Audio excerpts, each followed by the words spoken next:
May magandang balita ko sa'yo. Ito pa lang si Melissa, may boyfriend na. Ay. Dora, oo, hindi pa naman eh. Hindi pa nga. Magandang araw sa inyong lahat. Sa episode na ito, pag-uusapan natin ang isa sa mga kilalang aktres noong 1960s at 1970s, si Mila Ocampo. Isa siyang prominenteng pangalan sa industriya ng pelikula sa Pilipinas. At higit pa sa kanyang mga pelikula, kilala rin siya bilang ina ng isa pang tanyag na aktres. Alamin natin ang kanyang makulay na buhay at karera, pati na rin ang kanyang pamana sa mundo ng showbiz. Dito sa Pinoy Wisdom.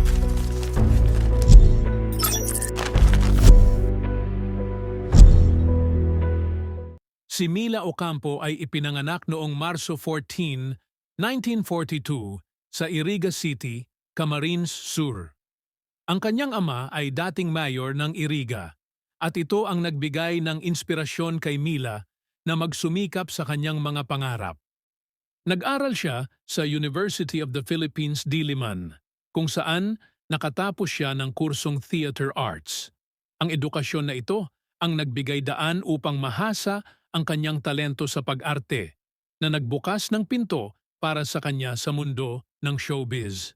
Nagsimula si Mila Ocampo sa showbiz noong 1960s at mabilis siyang naging isa sa mga paboritong aktres ng mga direktor at manunood. Ang kanyang unang mga proyekto ay nagpakita ng kanyang kahusayan at unti-unti siyang naging prominente sa mga pelikulang Pilipino. Kabilang sa mga unang pelikulang nagbigay sa kanya ng malaking atensyon ay ang Romansa sa Nayon noong 1952 na nagpatibay ng kanyang pangalan sa industriya.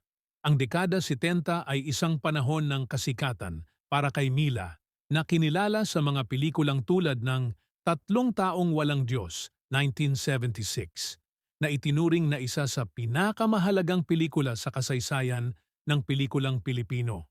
Sa pelikulang ito, ipinakita ni Mila ang kanyang kakayahan sa pagganap bilang isang inaapi ngunit matapang na karakter na nagmarka sa mga manonood at kritiko. Si Mila Ocampo ay lumabas sa mahigit 100 pelikula kung saan siya ay madalas gumanap bilang bida o kontrabida. Ang kanyang mga papel sa Kapag Puno Na ang Salop, 1977, at Kapag Lumaban ang Api, 1978, ay ilan lamang sa mga tumatak sa puso ng mga Pilipino. Ang mga pelikulang ito ay nagpakita ng kanyang versatility bilang aktres mula sa drama, aksyon, hanggang sa mga roles na may lalim at emosyon. Isa pang iconic na pelikula kung saan siya lumabas ay ang Zuma noong 1985, isang pelikulang paborito ng masa dahil sa kakaibang tema nito. Si Mila ay naging parte ng mga pelikulang nagpakita ng mga alamat at kwentong bayan na lalong nagpatingkad sa kanyang karera. Si Mila Ocampo ay naging asawa ng aktor na si Von Serna at sila ay biniyayaan ng 2 anak, kabilang na si Snooki Serna, na isa ring kilalang aktres. Ang kanilang pamilya ay naging bahagi ng showbiz royalty noong kanilang panahon. At ang legacy ni Mila ay ipinagpatuloy ng kanyang anak sa kanyang sariling karera. Kilala rin si Mila sa kanyang pagiging supportive na ina at mentor kay Snooki, na naging inspirasyon upang sumunod ito sa kanyang yapak sa showbiz. Noong January 6, 2010, pumanaw si Mila Ocampo dahil sa komplikasyon mula sa emphysema. Sa kanyang pagpanaw, iniwan niya ang isang napakalaking pamana sa industriya ng pelikula.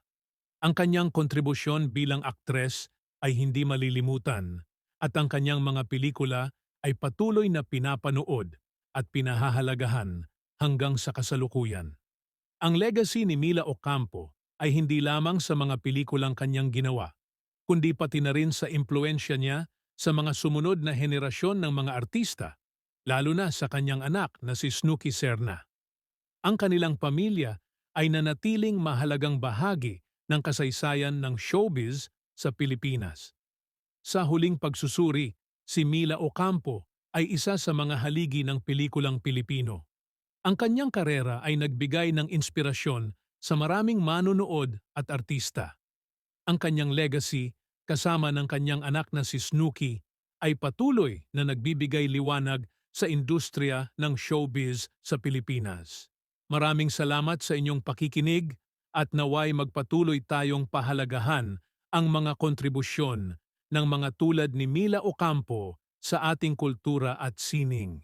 Huwag kalimutang mag-subscribe para sa iba pang kwento ng mga alamat ng pelikulang Pilipino. Dito lang yan sa Pinoy Wisdom